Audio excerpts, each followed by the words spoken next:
సమస్త లోకాన్ని నడిపిస్తున్న రహస్యం ఏమిటి? ఏ శక్తి సృష్టిని నడిపిస్తోంది? నటరాజస్వామి ఆవిర్భావంలోని రహస్యాలు ఏమిటి? తదితర దృష్టాంతాలతో దివ్యంగా సాగే అనగనగాలోని ఆధ్యాత్మిక ఆంతర్య కథనమే సృష్టిని నడిపించే తత్వం నటరాజ ఆవిర్భావం.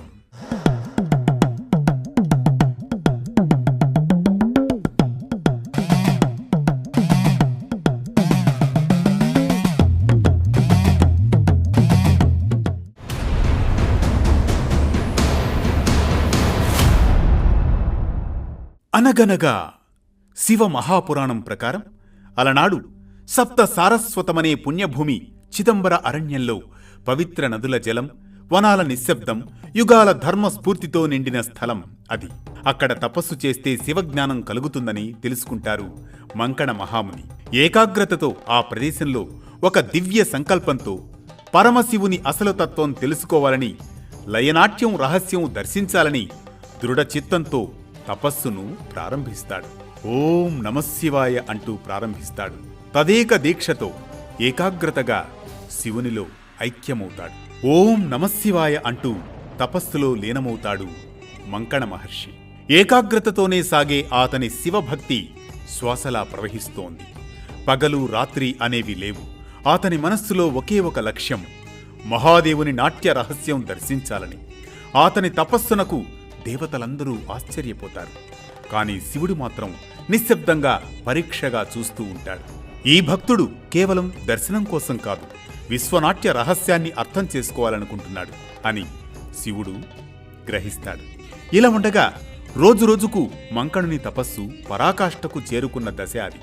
శరీరం బూడిదలా మారిపోతూ ఉంటుంది. హృదయం అగ్నిలా జ్వలిస్తూనే ఉంటుంది.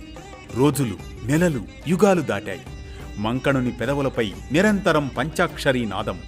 ఓం నమశివాయ, ఓం నమశివాయ, ఓం నమశివాయ.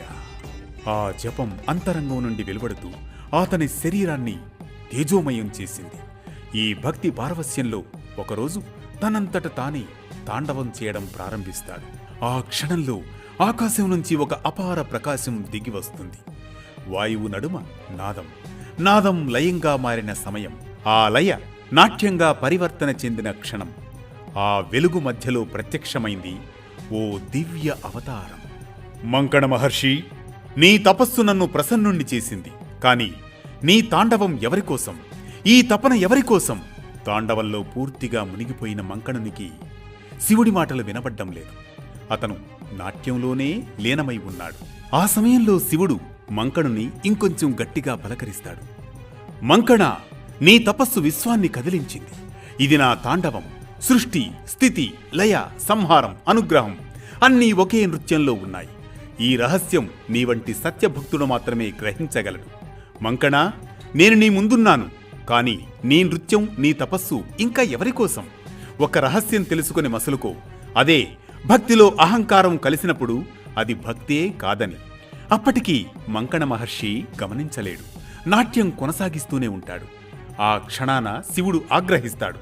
మంకణుని అహంకారాన్ని భగ్నం చేయాలనుకున్న శివుడు ఉగ్రతాండవం ప్రారంభిస్తాడు. ఆయనతో పాటు దివ్యమైన స్త్రీ శక్తి కూడా నాట్యం చేస్తుంది. అది ప్రకృతి స్వరూపిణి శక్తి. ఆ క్షణాన తన నాట్య తపస్సు నుంచి తేరుకుంటాడు మంకణుడు. ఇది ఏ శక్తి? నా నాట్యం ఎందుకు వెలవెలపోతోంది? ఈ ప్రకంపనలు, ఈ దివ్య రూపాలు ఏంటి? కొద్ది క్షణంలోనే మంకణునిలోని అహంకారం పూర్తిగా చెదరిపోతుంది. శివుడి ముందు ఆయన దేహం కాక ఆత్మే నమస్కరిస్తుంది.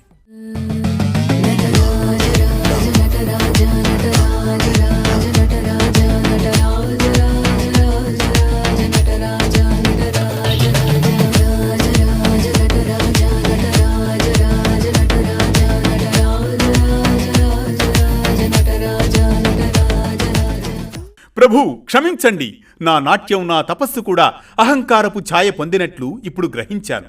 మంకణ, సర్వ ప్రాణుల్లో ఉన్న జీవాత్మను నేనే. నా ప్రక్కన కనిపించిన దేవి ప్రకృతి శక్తి. లింగరూపుడినైనా అర్ధనారీశ్వరుడినైనా ఈ విశ్వాన్ని కదిలించే నటరాజునైనా అన్నీ నేనే. ఆ క్షణం మంకణ మహర్షికి జ్ఞానోదయం కలుగుతుంది. శివుడు చేసిన ఉగ్ర తాండవం, అతనితో పాటు కనిపించిన శక్తి, నాట్యం అవి రెండూ కలిసిన నటరాజ అవతారాన్ని దర్శిస్తాడు మంకణ మహర్షి. ఆ క్షణంలో మంకణ మహర్షి కన్నీళ్లతో నమస్కరిస్తాడు.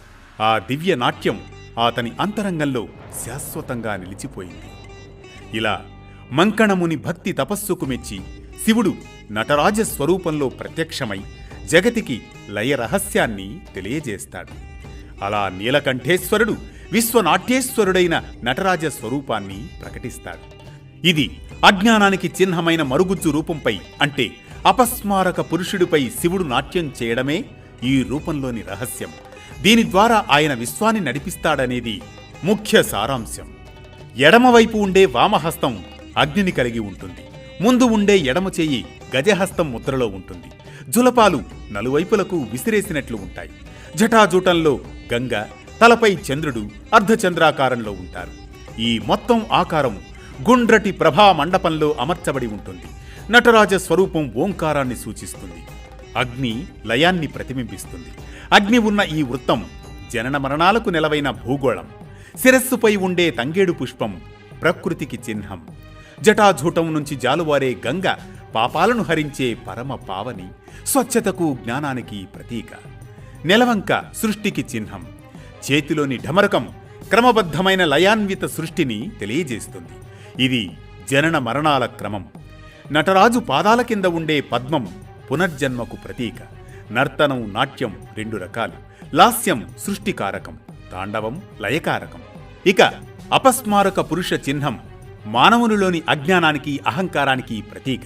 శివుడు దానిపై నాట్యం చేయడం అంటే అజ్ఞానాన్ని అణచివేయడం. ఈ క్రమంలో చిదంబరం క్షేత్రంలోని నటరాజమూర్తికి విశేష ప్రాధాన్యం ఉంది. ఇది పంచభూత క్షేత్రాలలో ఆకాశానికి ప్రతీక, ఆకాశలింగం. నటరాజ రూపం శివుడు విశ్వాన్ని ఎలా నడిపిస్తాడు, సృష్టిని ఎలా చేస్తాడు, లయాన్ని ఎలా సాధిస్తాడు, అజ్ఞానాన్ని ఎలా సంహరిస్తాడో తెలియజేసే ఒక అద్భుతమైన ఆధ్యాత్మిక తాత్విక రూపం. ఇది సృష్టిని నడిపించే తత్వం, నటరాజ ఆవిర్భావం. ఈ కథనం మనకిచ్చే సామాజిక సందేశం ఒక్కటే: మనిషిలోని అహంకారం, అజ్ఞానాన్ని తాండవంతో దహనం చేసేదే నటరాజ రూపమని. మనిషిలోని అహంకారాన్ని అణచి మనసును శుద్ధి చేసుకుంటేనే నిజమైన జ్ఞానం, శాంతి, మోక్షానికి దారి దొరుకుతుందని. ప్రతినిత్యం ఓ పురాణ కథనం, సూటిగా, స్ఫూర్తిమంతంగా, సామాజిక సందేశంగా. ధర్మం చెప్పే కథల సవ్వడి, జ్ఞానం చెలరేగే కథన ఒరవడి.